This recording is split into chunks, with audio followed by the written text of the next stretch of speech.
Welcome along, fellow time travelers. This time around, we're going to be traveling back in time with Elliot Mintz, who has written a great book entitled We All Shine On, John, Yoko, and Me. We're heading back to talk about his friendships with John and Yoko and quite a bit about the Dakota and some other subjects that I'm confident many people will find interesting. Before I begin, please like and share this program and subscribe to this channel on whatever platform you're listening on. There will be a link below to Elliot Mintz's YouTube channel and social media links. Please check those out. Please also check out his website, I'll put that link below as well, where you can get information about his extraordinary book, and you could hear quite a number of the interviews that he conducted over the course of his stellar career. Now let's begin our journey. Good evening, Elliot. It's good to speak with you again. How have you been, sir?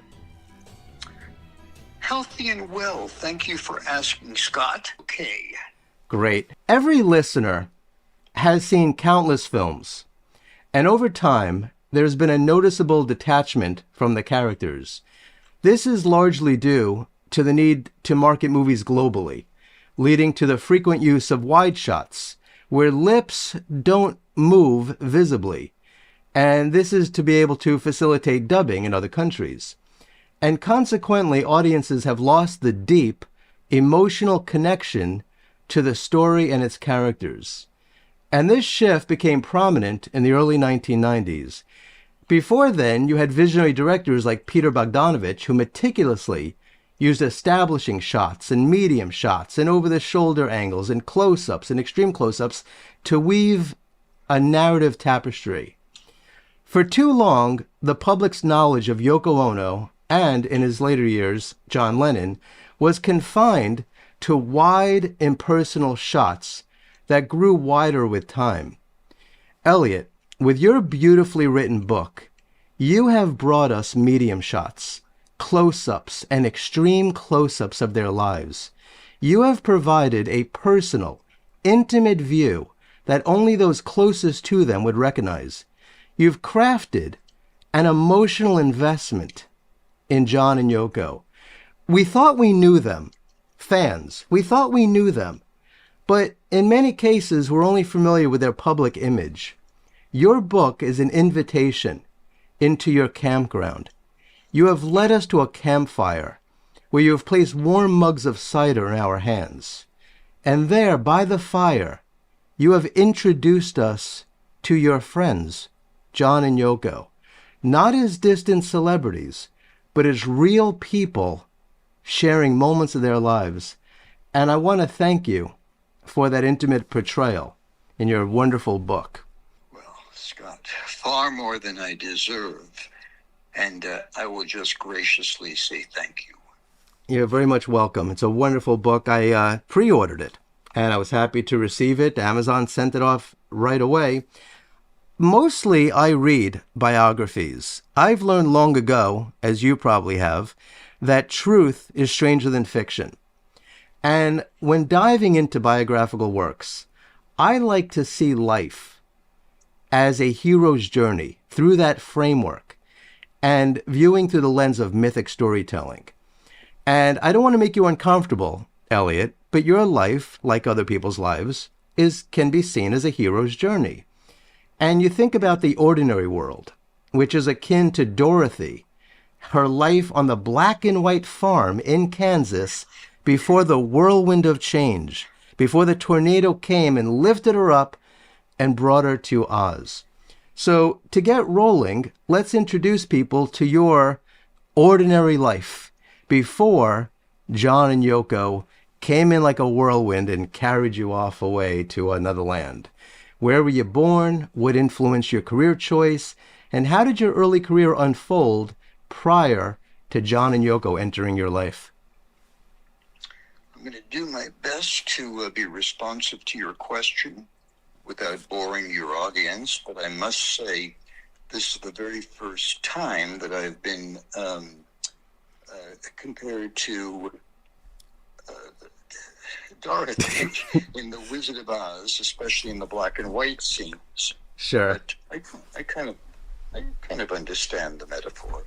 Look, I was born February 16th, 1945, in the Bronx section of New York.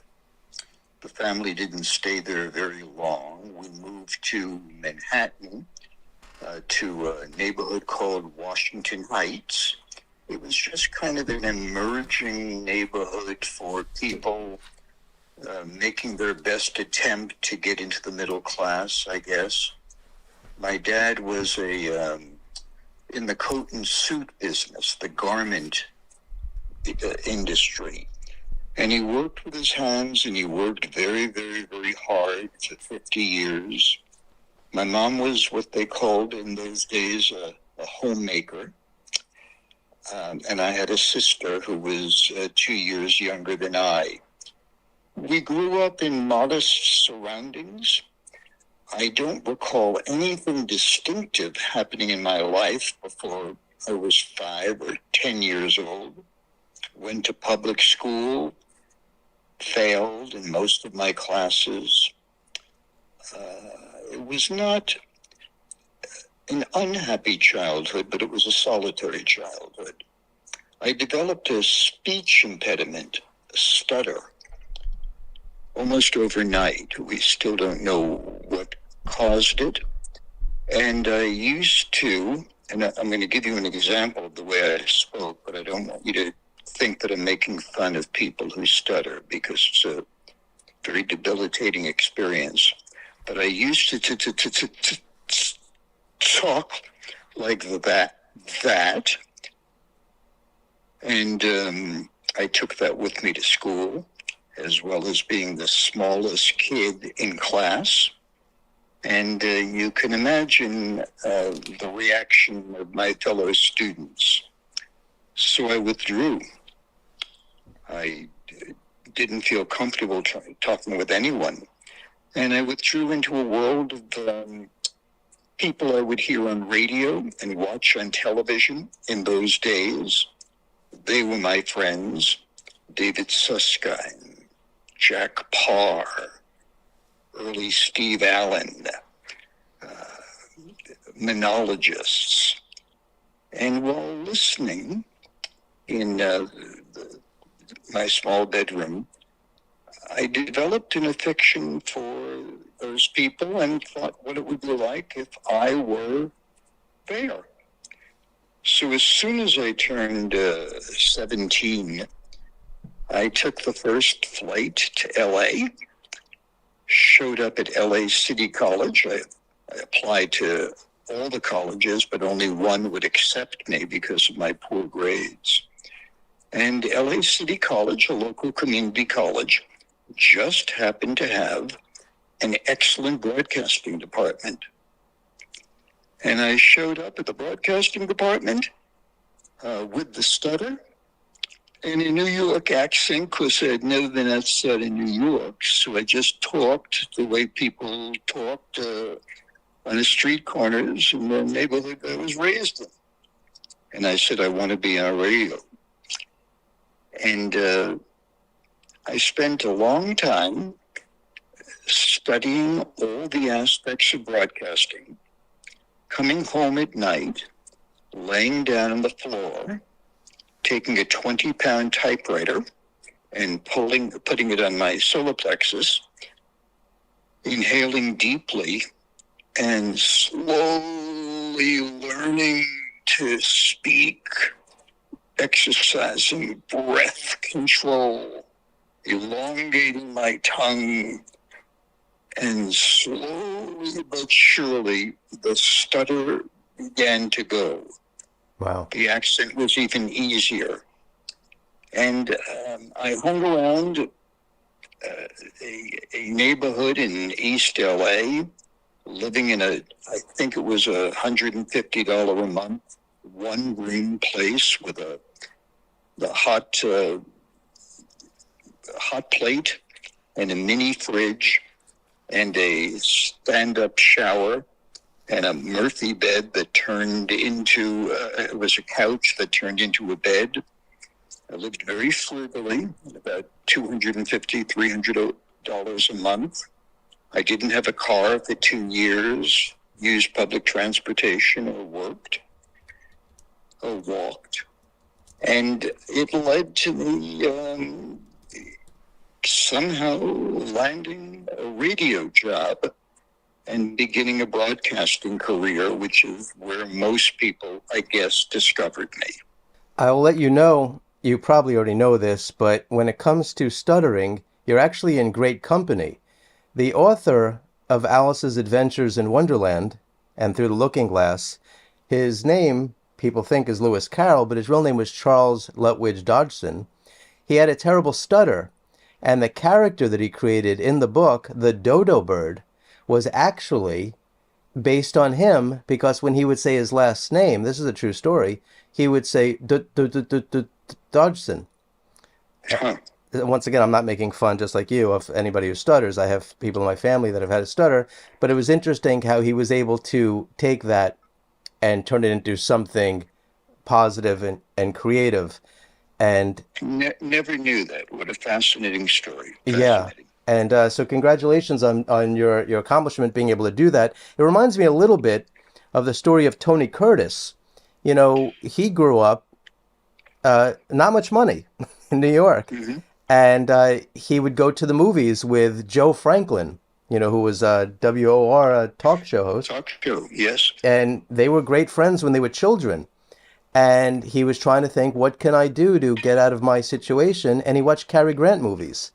And he said, well, let me learn how to talk, and let me, see how I can stand, and how I can, incorporate the Cary Grant persona in order to improve my life. You were just a wealth of information. I know from your writings how much you value detail, and never ceases to amaze me where you take your detailed discovery work. Great stories. Let me ask you, Elliot, we're talking about the ordinary world before you met John and Yoko. Let's very briefly talk about your ordinary world before writing this book. We'll talk about the inspiration for that in a minute. I believe it was Sean Lennon. But prior to the discussion with Sean and with Yoko, what is it that keeps Elliot Mintz busy? Oh, it was anything but ordinary. Anything but ordinary. After I landed my first one or two celebrity interviews when I was in school, namely Jane Mansfield and Jack Lemmon, who just decided to give a 17-year-old kid a break by letting me interview them for the school radio show, I began to shop around town with a very anemic resume, and was accepted by a listener-supported station to try and do a talk show aimed at teenagers that had never been done before. And at that time, I was 21. They hired me to do just that, to talk about basically rock and roll and to interview the cultural icons of the time. And that's where I first started talking to the Frank Zappas of the world and all the others.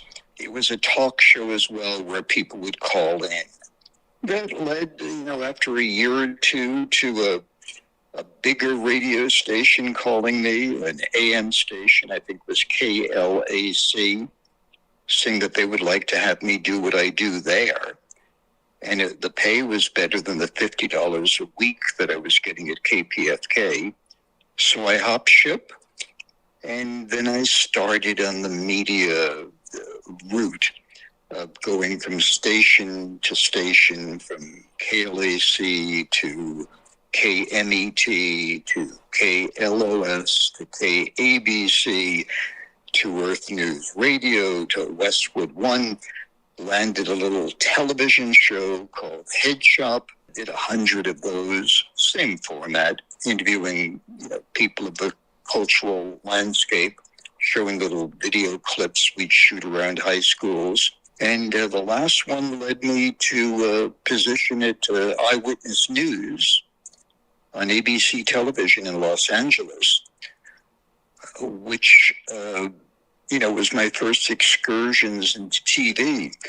I spent my life during that period trying to get guests to appear on the shows, research the guests, being up most of the night because a lot of these were late night radio shows. still living a fairly frugal and simple life. I guess the turning point was in 1971 when I did an interview with Yoko Ono.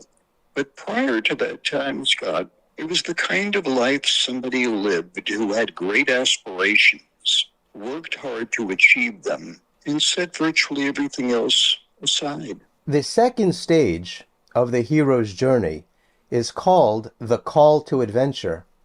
In this case, it was an actual phone call. What was it that led you to call the Dakota in hopes of interviewing Yoko Ono? I listened to a DJ or as a personality on the radio. Record companies, especially in those days, would send you a stack of records each week to listen to see if they could convince you to give them the music airplay. And there were hundreds of records that were sent to me every month. And I diligently put the tone arm down on the first track and listened for a minute or so. Most of them were not particularly memorable albums, and I put aside. There was one that just caught my interest, a record called Fly by Yoko Ono. I had heard of her, of course, through the John and Yoko experience, but I never paid much attention to her solo work. And I listened to track 1, which led me to track 2. I listened to the entire album, and there was something that came through. It was what I call an original work. It didn't seem to be predicated upon anything that I had heard before. I was fascinated not only by the music, but the artist. So I called the record company and said, hi, to the PR lady, what's the chances of doing an interview with Yoko? And at the time, the chances were very good. Most DJs were not all that interested in that subject. She put me in touch with an assistant at the Dakota. I introduced myself, said I'd love to do the interview. I love the record. He said, I'll get back to you. He got back to me the next day and said, when do you want to do the interview? I said, as soon as Yoko is available. And he said, how about Sunday? A couple of days later. And boom, I was on the air live. Yoko was in New York. And we conducted that first interview. It ran probably a little under an hour. And again, she was a wholly original thinker, at least to me, that in all the interviews I had done up to that time, I had never heard anybody quite like her, with her perceptions and her perspectives. And I liked her instantly and went home that night thinking that that one worked. You've interviewed people, Scott, and you know when something is clicking and when you're just kind of walking through the field awry. I knew that this one had meaning. I went to sleep. The day passed. I'm an insomniac, so it's hard to keep up with when the night becomes the day. And the phone rings at my house on my private line, my personal phone, not the business phone in the house. And it was Yoko. I was surprised. She called and she said, I just wanted to call you to tell you how much I enjoyed talking with you last night. You asked questions that hadn't been asked of me before. And you didn't want me to talk about the Beatles or John. You seemed genuinely interested in my work. And it was very nice of you to do that. I wanted to tell you. Well, I was blown away. And I thanked her for calling me, hung up the phone, and I reflected upon it. In all the hundreds and hundreds and hundreds of interviews I had done up to that time, nobody ever called to thank me. In fact, when people go on these media tours to talk with endless numbers of people, they do a drop-by, they do the interview, they don't even remember the name of the person who interviewed them, they're just on to the next one. This was a thank you from her. And I was just so moved by it that picked up the phone and called her and said, look, I don't mean to intrude upon your privacy or anything, but I just wanted to thank you for taking the time to thank me. That led to probably a 2.5-hour phone conversation where we were exploring each other's worlds and thought processes. And so it began. Yoko might have called me the very next day. I would call her back. And we spoke every day for weeks. And one day I was talking to her about books that she was reading. She said that she liked reading mysteries, which I thought was unusual. And she asked what I was reading. And I had mentioned a book that I was reading at the time by a philosopher named J. Krishnamurti. Yoko mentioned the name of the book. And I said, yes, that's it. Do you read it? Did you read it? And she said, no, I don't read those kind of books. But John's reading that right now. You should talk to him about it. Wow. And I said, well, I'd welcome that. And she said, it's his birthday in 2 days. Maybe you should talk to him on the radio about, his birthday and Krishnamurti. And I said, how do I do that? And the assistant called, and he set it up, and boom, it was John on the telephone. And we did, an hour interview. And I tried to, ask the obvious questions and the not so obvious questions. He seemed to like it as well. We definitely had a rapport. For those people who listened to the interview, and it's online, I think you could tell that there was a closeness beyond radio host and guest, which led to an ongoing series of conversations with John. And then it became much of my world, where I would talk with John and Yoko every night for weeks and weeks and weeks. Sometimes Yoko, who got up before John, he liked sleeping, would talk with me for an hour or two, and then she put the phone on hold. She said she had to go off to do business stuff. But John was just waking up, and he wanted to talk to me.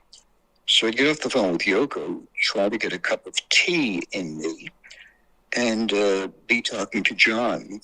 The longest conversation I ever had with both of them at one time ran 6 hours, most of my day. And when I finished, I put together a set list for the program for the evening. I tried to figure out who would be in town and how to reach them to do an interview, drive to the station, catch a bite to eat when I got home at 1 or 2 in the morning, maybe smoke a doobie, close my eyes, and it wouldn't be long, a few hours, before the phone rang again. And it was them. It went on that way until I physically met them in a little place called Ojai, a town not far from Los Angeles. Well, thank God you mentioned the name of that town, because I was thinking, how am I going to pronounce that? I listened to the interview with Yoko recently, and it brought me back to the time that I purchased Ono Box, which was an extraordinary amount of money, that I can tell you, but it was the number of songs that were there. It was a great value. And I committed myself to listening to all of it from start to finish. I won't say I loved every song. I also don't love every Eagles song. I don't love every Beatles song.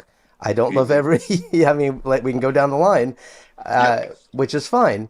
But the interview that you conducted with Yoko Ono, as well as a good number of the songs in Ono Box, were so delicate, were so beautiful, that showed an inner beauty, like a flower, right? I mean, it's hard to describe where some of this inner beauty even came from when you consider the life that she led with, World War II and her family going through what they had to go through and the things that she had to go through, and then to be able to put together these songs that really were just extraordinary to listen to. And if more people listen to that, I think that there would be a great balancing of the scales, because we could all nitpick at this and we can focus on that. And then you hear these songs, and it reminds me, and we could talk about this a little bit later if you like, but I was listening to a demo tape by Phil Spector of To Know Him Is to Love Him. And, he didn't sing the song, obviously, but he put together the demo tape because he was one of the writers on it. And you heard this, he was singing, I guess he was 19 or 20 years old. And you think to yourself, no matter what you have to say about how his life may have ended up, there was a time, this man was made of music. Yeah. Right? Yes. He was filled with music. He was filled to the gills with it in a way that's difficult to explain. And you have Yoko Ono as well, who I thought what was extraordinary about it was that here is a woman who knows, this is going to sound strange, John Lennon's secrets in a way. Like, she has the inner information. She sees the magic tricks. She knows how John Lennon might come up with ideas for songs. He's writing, he watches commercials. I get it. Oh, he's looking out the window. Okay, I get it. Oh, he's thinking about a childhood poem. I get it. And it's like she never met John Lennon. Right? It's like she's writing songs that are incredible in their own right. And you feel like, wow, she is her own person. She has her own distinct way of expressing herself. And a lot of people, you associate John and Yoko, John and Yoko, John and Yoko. And I think John Lennon said in an interview, and I'm not quoting him exactly, but it was something like her relationship with him in a way was one of the worst things that ever happened to her career. Because who knows what kind of reputation, what kind of career she would have had she not been considered, she's in the shadow of John Lennon, John and Yoko. And so anyway, I really was impressed with the music, and I listened to it quite a bit. In fact, I met Yoko very briefly. I went to see New York Rock. Mm-hmm. And I won't say that I didn't appreciate listening to other people sing the songs, right? Just like Bob Dylan. A lot of people love Bob Dylan's voice, but a lot of people sang the songs, maybe you like their versions better, right? Yes. And so, but either way, they were Yoko songs. And there was still that inner beauty and this great way of expression. And it was just fantastic. And what a great experience. And so I enjoyed listening to your interview with her. And I hope a lot of people listened to it at the time. I'm assuming they did if you were on the radio. It was local, Elliot, when you were in Los Angeles?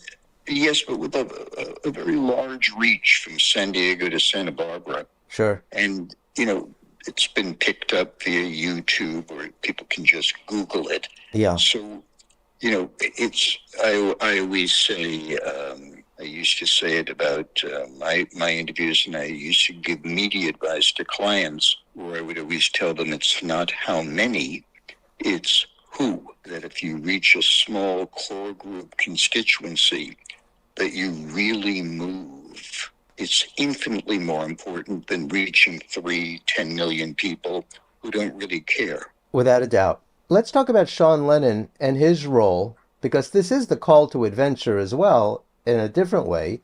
He inspired you, or encouraged you, to write We All Shine On. What was the circumstance that brought that to be?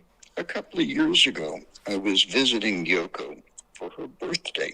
Sean hosted a little gathering, and it was just made up of very, very close family members and a sprinkling of friends. I don't know if there were more than 20 people there. And Yoko's born on February 18th. I'm born on February 16th. So we made it like a little dual birthday party. And Sean, who was the host, he tended to every detail you can imagine. My favorite cake in the world that I can't resist, my one sugar fix, is carrot cake. And he had 2 homemade carrot cakes made. I do have a taste for a particular type of Chardonnay. He saw to it that there would be a case of the Chardonnay, and that my little room would be ready and made comfortable. He just went out of his way to make me feel welcome. Although I was really there to celebrate Yoko, I don't make a big to-do about my own birthday. But that occasion, that was the best birthday present I could have had. And, during just a passing conversation, he said, and he had mentioned it once or twice before the birthday celebration. He said, you really should get on with writing that book because you knew the family better than anybody else during that particular period of time. You certainly spoke to them more. You were their closest friend. So don't let too much time go by. I thought about it. It would have been easy to just brush it off, as another reminder. But it was also the time that I was about to celebrate my 79th birthday. And I realized that prognostication was not part of my future, that if not now, then when? So within a very short period of time, I wrote up a little resume, and it was submitted to William Morris Endeavor, to a woman who heads the literary division there, brilliant woman named Erin Malone, and she thought it had legs. She thought it was, more than acceptable.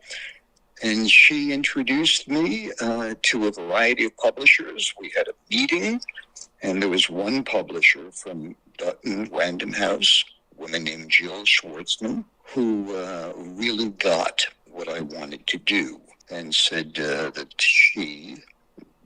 the company, wanted to publish the book. And I had spoken to others, and they had similar enthusiasm, but I felt that Jill really got the book and the subtext of the book. So I signed a deal, and then spent the better half, almost, of a year writing it. It's the first book I've ever written. It's an arduous process. You've written books, so you know. I had not written a book. I did not know. And talk about the amount of time I spent in the broadcast years, the time that my writing skills kicked in was from midnight to 6 a.m. That's when I wrote best, or more completely. And I did that for months on end, finishing at 6 o'clock in the morning, exhaustedly trying to fall asleep, getting on with whatever else I was doing during the day, trying to maintain some kind of a social life or personal life. But it was all consuming until one day the publisher said, we love it. It's accepted. We go to print. Wow. It's interesting. When you tell the story, I once again apply the hero's journey template, because in stories like the Odyssey with Telemachus and Odysseus, you have the stages, which is the refusal of the call. The hero, like in Rocky, Apollo issues the challenge. Rocky doesn't know if he can take on the challenge. This is the greatest athlete in the world, in his opinion. How do you go up against Apollo Creed? But he thinks about it. And so you had the refusal of the call, which was brief. You had the meeting of the mentor, which in many ways was the process of the agent, the publisher. You're crossing the threshold, and then you're crossing into the, you have tests.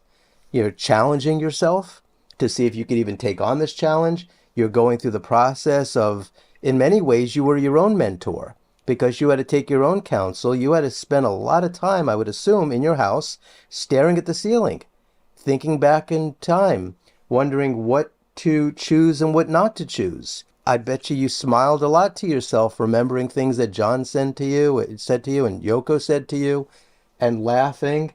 And it was quite a journey for you, wasn't it, to be able to reach the point where you finally turned it in? I'm first in recovery from being mentioned in the same sentence as the Odyssey and Rocky. I'll have to recover from that for a bit. We can do Greek references all day long, Elliot, if you like. You can. I can't. I'm dying to say Agamemnon. I probably could do more Stallone references. Okay, we'll go with that too. I know them. Oh, but, Sylvester Stallone seems like a nice fellow. The writing certainly evoked some very happy memories. I even took a little bit of time off while writing to just look through scrapbooks that I maintained of letters and postcards that John had sent me over the years. I think I have close to 100 of them. They almost all made me laugh. That was the lead, that John's sense of humor was always overwhelming. But in the memory process, keep in mind I was writing a book where everybody knew how it would end. And there were moments, of course, in our odyssey together. Gosh, the Iliad, the Odyssey. I don't want to slip into that. But there were moments in our odyssey that were also very depressing, very sad. Things that occurred that didn't make me feel good at all. And those were evoked. And of course, when I got into areas about the end, it was devastating for me to write about taking, let's say, an inventory of his personal effects after his passing. I was very, very glad when I turned the last page on my laptop. It's very interesting, though, that the story of John Lennon didn't end in the way that a normal person's life would end, because he left behind, obviously, a wife, family, friends, countless memories, great music. I was listening to one of your interviews the other day, and it ended with you saying that he brought so much joy to people's lives through his music. And that music lives on. And if you think about it, that is life after death, isn't it? It's like in so many ways, he's still a part of people's lives long after physically he's gone. I rejoice in that, of course. And I presume that his music will last forever. It was there. But we were not drawn to each other over the music. And we spent precious little time in discussion about his music. I'm not a musician. And he found relief in being able to talk with somebody who didn't constantly want to talk about either the Beatles or music or session players or guitars or any of that. He knew that I didn't have a handle on that stuff and took relief in it. So when he left us, my first thought was not, well, the music will always go on. My first thoughts were more selfish. And they went to the place of, I'm never going to be able to pick up the phone and spontaneously call John to talk about the 6 o'clock news. Yeah. Well, that also is part of the journey, isn't it? Let's go back a little bit to the ordeal, if you like. I know your time is valuable, so we'll talk about that. I will say one thing. You know that I've always been interested in John Lennon's home that he owned called Tittenhurst Park. Yes. And it was a beautiful estate. And it had these incredible gardens, 72 acres. They didn't call it an arboretum, they called it a museum of trees. Because the gentleman who owned it in the 1800s, he brought in trees from all over the world. You had trees from Greece and San Francisco and Colorado. They're in England. And maybe some of these trees might be a dime a dozen today, but they sure weren't in the 1800s. Mm-hmm. And it made me think, I'm always interested in design psychology. I'm interested in how creative people live and work because I'm always interested to know how they've been inspired by their surroundings. George Harrison, as you may know, owned a beautiful estate called Friar Park. And you've got this deep, beautiful, dark wood. And you have these phrases and sayings and jokes carved into the wood and around the garden. And so I was always interested in how John and Yoko chose to decorate Tittenhurst Park. It made me wonder, John Lennon and Yoko Ono were so incredibly sharp and smart and creative that they didn't seem to need external stimuli. That the things that they could speak off, from memory and things that they're interested in. Whereas a lot of writers, when they're stuck on what to do, they're looking around, they're trying to find things. And it's interesting that when I saw photos of John and Yoko's apartment in the Dakota, they decorated in a similar way. There's very simple, basic, white. And I'm wondering how many people that you have interacted in your life have chosen that sort of decor, and have you ever thought about why they chose that? First, I've met no one else who elected to decorate homes in what is referred to in Japanese as shibui, which is a form of very sparse, simple architectural creations, placements of just a few objects.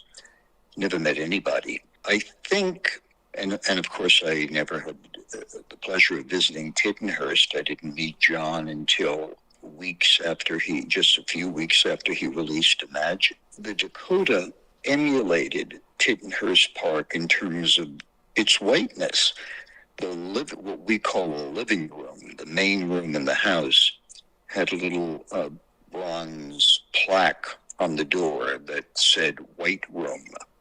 And that's how we referred to it. It was an all white room, white ceilings and walls, a white couch, the white piano, just very sparse. It, of course, allowed for the focus in the room to be on the people who occupied the room, as opposed to be distracted by a wall of 56 gold records, let's say, or 400 paintings. That was not what it was about. I sometimes interpreted the whiteness that they used on their billboards, that they used, let's say, in albums, like the White Album, as being virginal in the sense that it was new, it was an awakening, and it expressed the innocence that they brought to their relationship. The Dakota, I'm not talking about the entire building, I'm talking about their apartment, had that feel throughout it. There was very little busyness going on, which is a reason that they created Studio One, their office space, in a completely different apartment on the first floor, which was stacked with floor-to-ceiling file cabinets and a small staff and Yoko's private office and tons of things going on all the time. It was like entering a completely different space. But being in any room of the primary residence, 72, was unlike anything I had ever seen before. Let's talk about the number 9. How important was it for John and Yoko that they chose apartment number 72, that when you add the 7 and the 2 together, it's the number 9? Was that part of their decisioning to choose that apartment? Yes.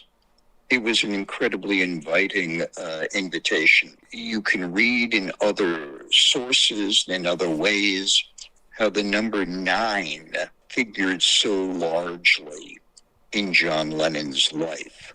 And you could probably list 10 examples of that. Yoko, of course, was a big follower of numerology, where these numbers have meanings that go far beyond coincidence. It's almost as if certain numbers pick you. It's interesting, Elliot, because it was not popular at the time. It's something that I believe started gaining popularity probably within the last 10 or 15 years.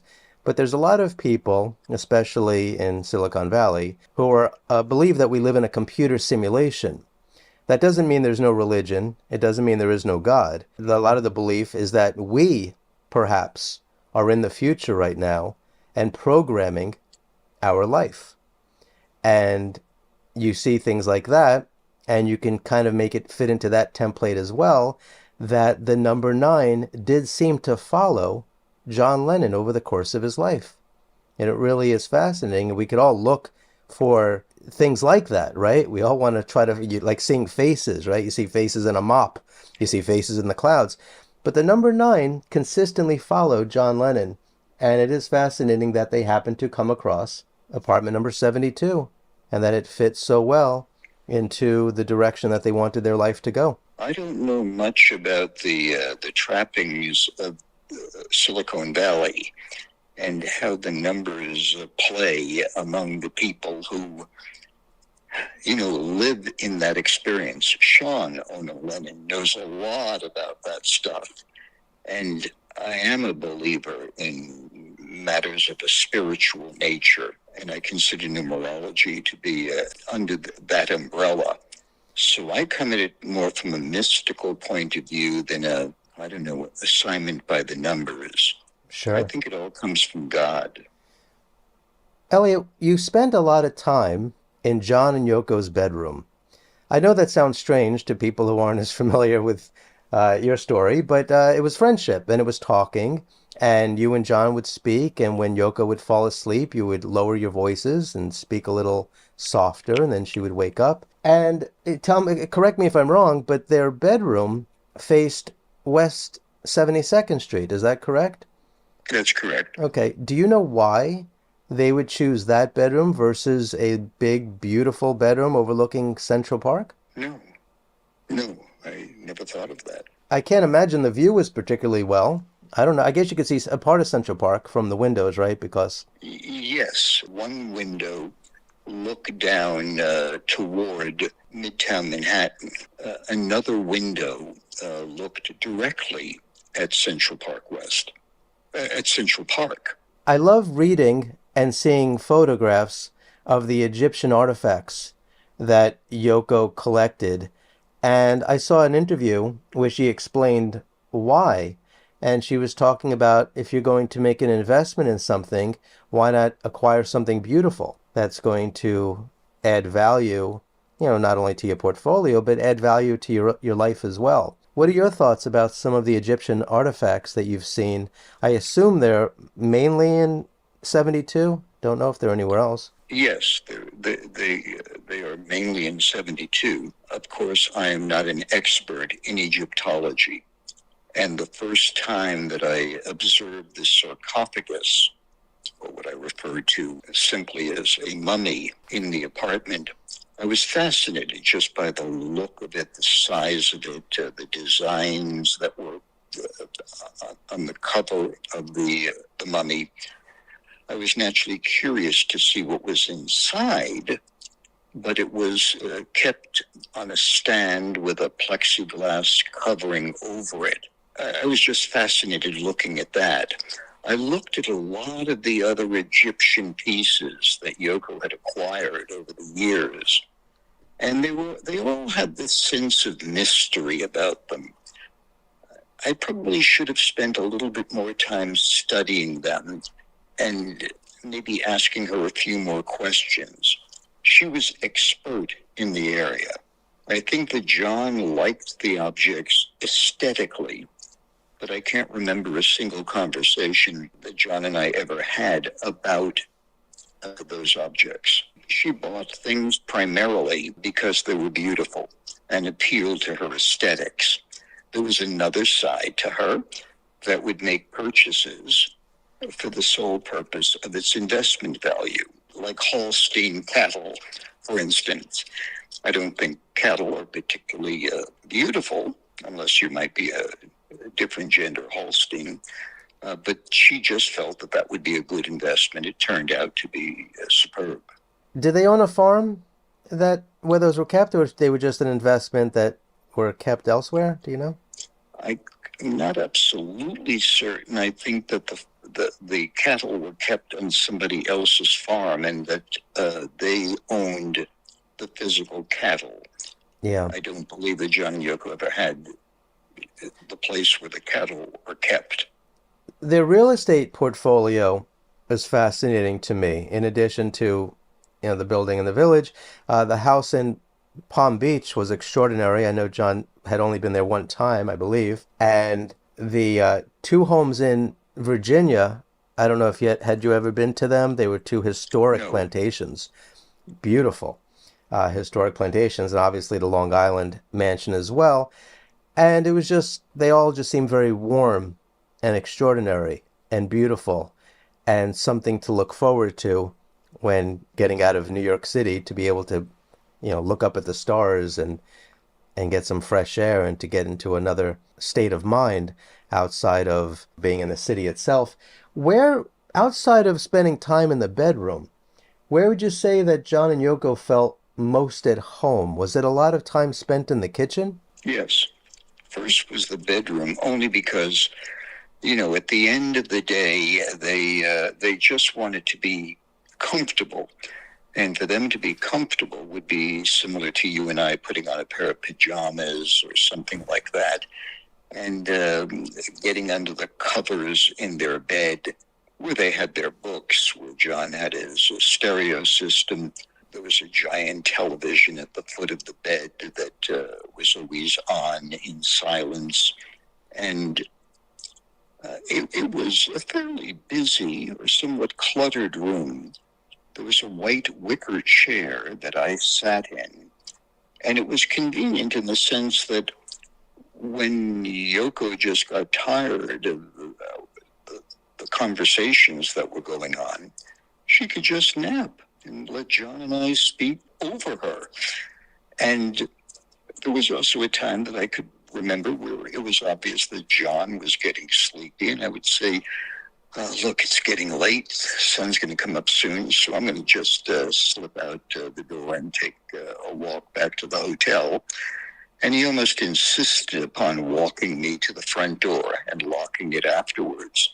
So we didn't have to go far from that. So it was a dreamy kind of space, and it was very conducive to our very late night conversations. The kitchen chatter would be second favorite, but frequently would be interrupted by other staff people who had things to do in the kitchen, and the kitchen was more busy. More stuff was going on it, and it was gigantic. It didn't have the intimacy that the old bedroom did. I saw an interview with Sir George Martin, and he said that he visited John Lennon, I believe, one time only. And he said it was so noisy. There were so many people around the apartment doing work, construction, taking walls down, doing things. Is that your recollection of, at least at some point? No. No? I'm wondering if he may have had his visit to the Dakota in Studio One, in the office, where there was all that kind of stuff going on, with the staff, and where it was noisy, where the phones were always on, and you heard the sound of fax machines coming and, things being faxed or things being faxed out, and deliveries of fan mail and objects that they had ordered, to try and keep all of that away from 72. I don't recall it being noisy at all upstairs. The only thing that I could, when I first saw that interview, the only thing I could think of is that the kitchen in the Dakota back in the 1800s and, for years after, decades after, were a series of actually, I won't say smaller rooms. You've been in the space, so there's really nothing small in the Dakota. But, there was a butler's pantry, and there was a small room for, the butler to maybe be able to go in. And there was a series of small rooms. And I believe, just based on a few photos that I've seen of the kitchen, there's not that many out there, is that they enlarged the space quite a bit. And so you've got the kitchen, which is a big open space, and you've got, I guess, like a living room. Is that right? With a television in there? I wouldn't say a living room, but you're correct that there were a series of smaller rooms. The two of them must have taken out a significant wall to create a kitchen that was twice as long as the original one. And the butler's pantry really just became a closet, which was right behind the wall that the big TV and the stereo system was hooked up to. Sure. In other words, what they did is they took a kitchen and turned it into an entertainment center. So yes, you could dine at the small wooden table. It was very informal. And you could look across the entire room and watch the big screen TV. It was the kitchen where we set up the big Christmas tree. right around this time of the year, as opposed to the living room. And the kitchen was also adjacent to a large and very formal dining room, probably the one room that was used the least during the years that I would visit. I saw a film of it. It was Yoko and Sean, he was very young, and it was a very brief clip, I think for some television show or something. And I think that the walls were lined with mirrors. Is that right? No, in the dining room, the walls did in fact have paintings and one very, very, very long table. It could have been 15 or 20 feet long, made of a very, very polished, from my perspective, cherry wood type substance. The mirrored room was Yoko's private office downstairs, which was all done in smoked mirrors, dark mirrors. And on the ceiling of the office was a beautifully painted sky.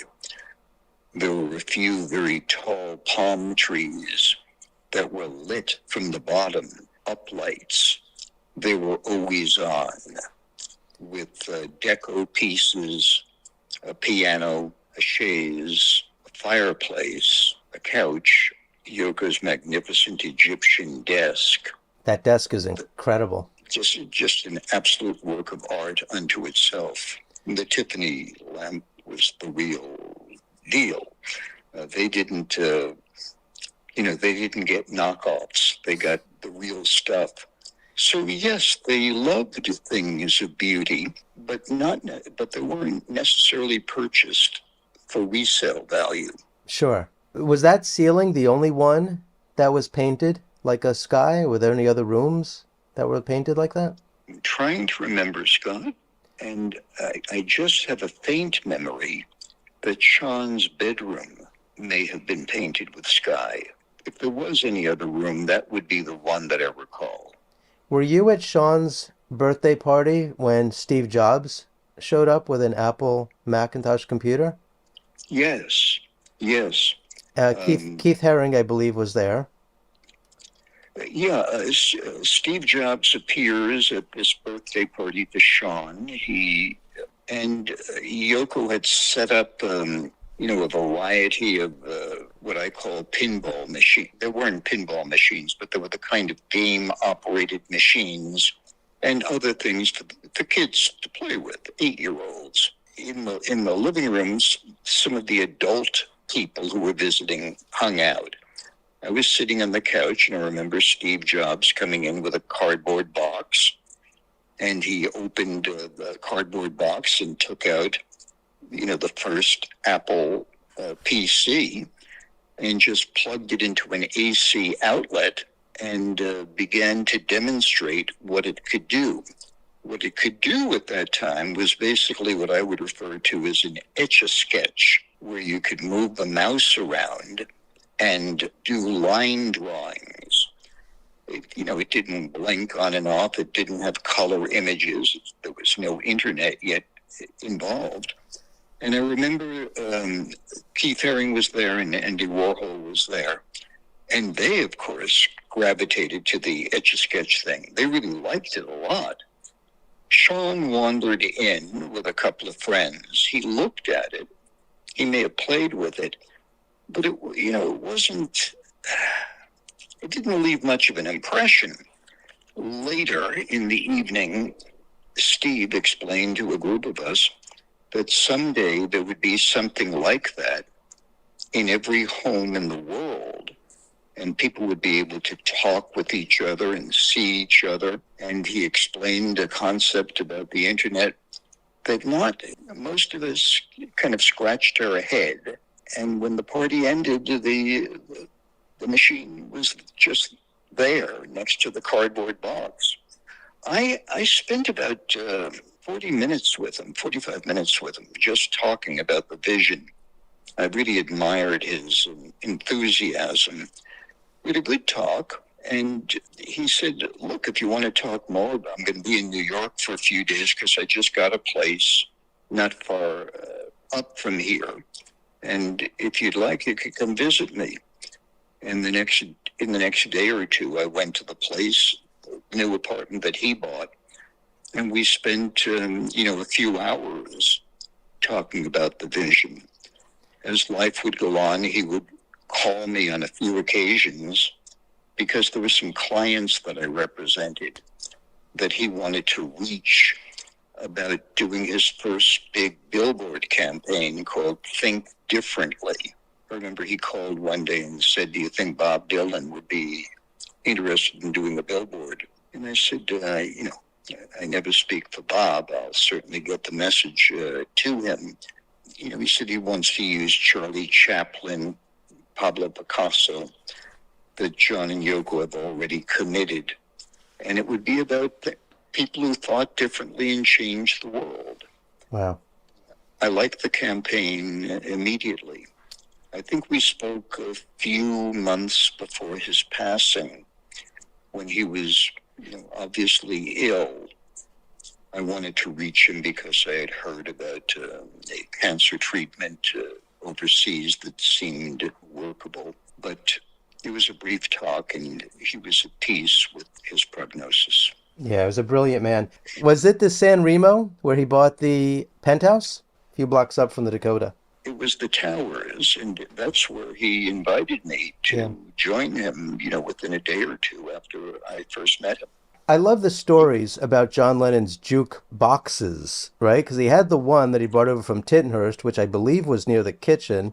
And then you mentioned in an interview that when you went for New Year's Eve, to spend New Year's Eve with John and Yoko, there was a very large jukebox in there that was given to him by Elton John. Yes. So the story is beautiful. If you want to talk about that, New Year's Eve.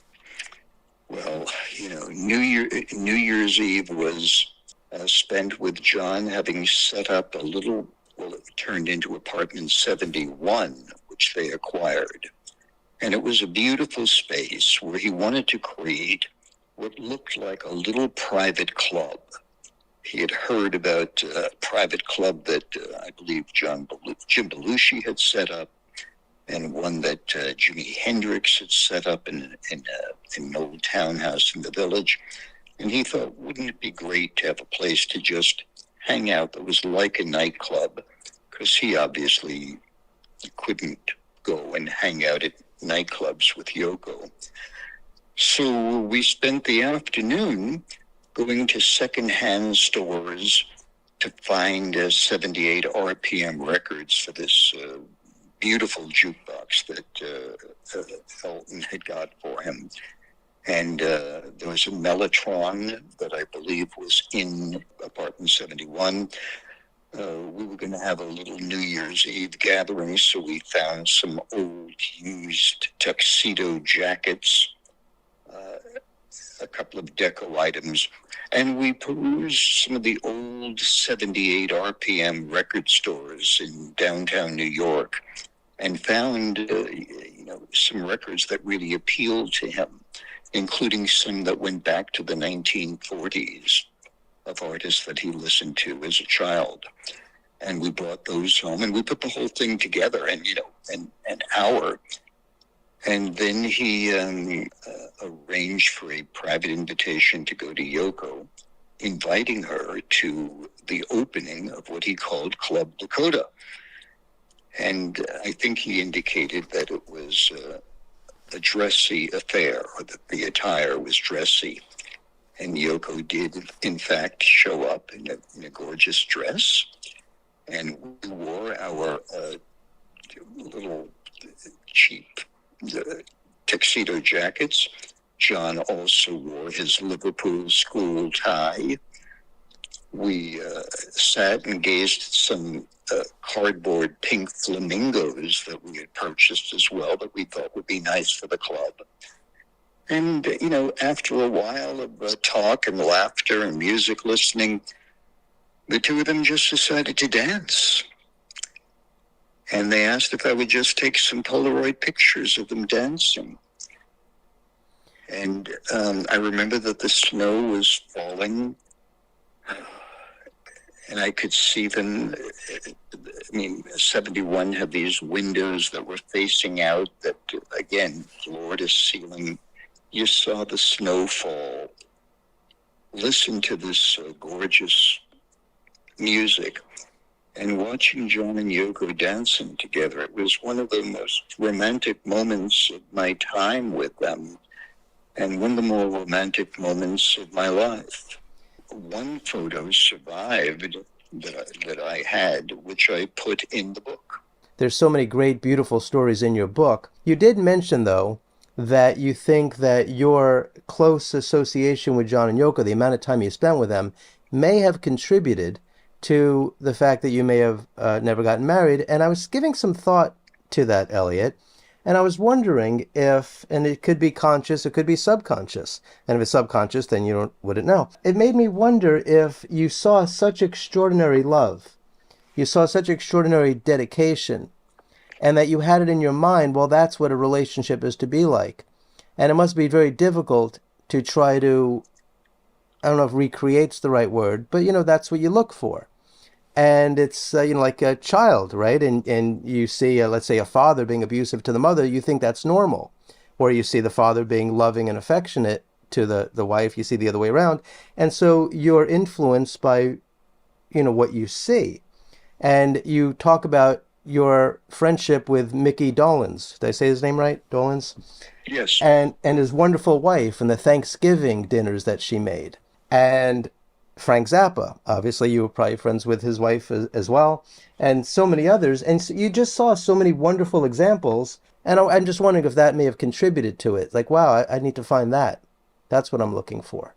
And it might be a high standard to try to achieve. Am I right about that? That is a high bar, yes. Yeah. I also looked at a handful of my friends who were not famous, who had those kinds of relationships that went on for 30, 40, 50 years, that, where they were totally immersed in each other's lives and grew old together. It is the subtext of my book. And let me just give you that subtext, Scott, and then sadly, I have to run on to my next interview here. The subtext of the book is, how much are we willing to surrender of our personal selves to earn the love of another? And I ask people, not specifically, to reflect upon whoever it is that they're with and what it took or takes to maintain that love, even if it seems to erode some of your own dreams and visions. Yes, of course, I do speculate of what my life would have turned out to be. It's not over yet, thank God. If I had never met the two of them, might I have fallen in love, got married, had children, right now be retired someplace comfortably around horses, maybe on a ranch? I think that it could have fallen that way. But it could have fallen another way. It could have been that I would have stayed on the radio until I was in my 50s or 60s, wound up at some small local regional station playing oldies from midnight to 6 in the morning, going back to a one-bedroom apartment, maybe drinking a little too much, being alone, waking up and doing it again, worried how I'd pay my bills in the future. It could have gone either way. My conclusion was that whatever the sacrifice may have been, what I experienced with these two remarkable people is something that I never would have traded back for a different life. Beautifully said. Yoko Ono is in her 90s. We all wish her the greatest of health, of course.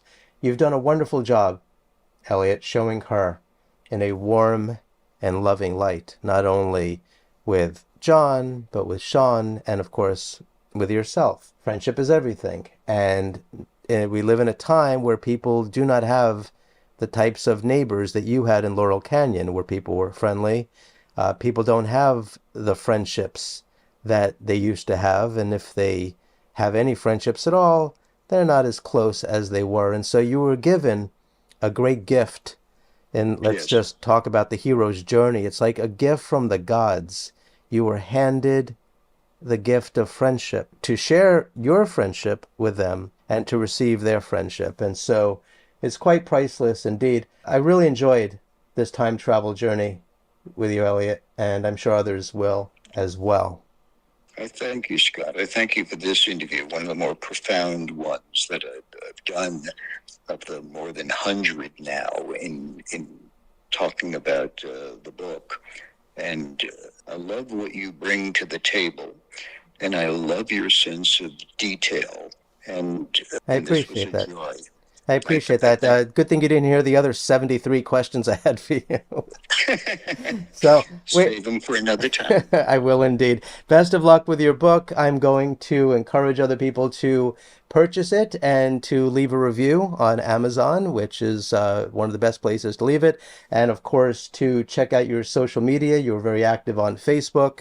I want people to be able to go to your website, which I believe has been revamped quite a bit. Yes. And so they could enjoy the wonderful interviews as well, not only with John and Yoko, but my goodness, Groucho Marx. Wow. And so many others. So, all right, well, Elliot, nice once again to speak with you. And I wish you the best of luck with all of you do. Please pass on the greatest love and respect to Yoko. And we wish her the best of health, as I had mentioned. I shall. Okay. And I thank you so much, Scott. All right, have a good evening. Good night.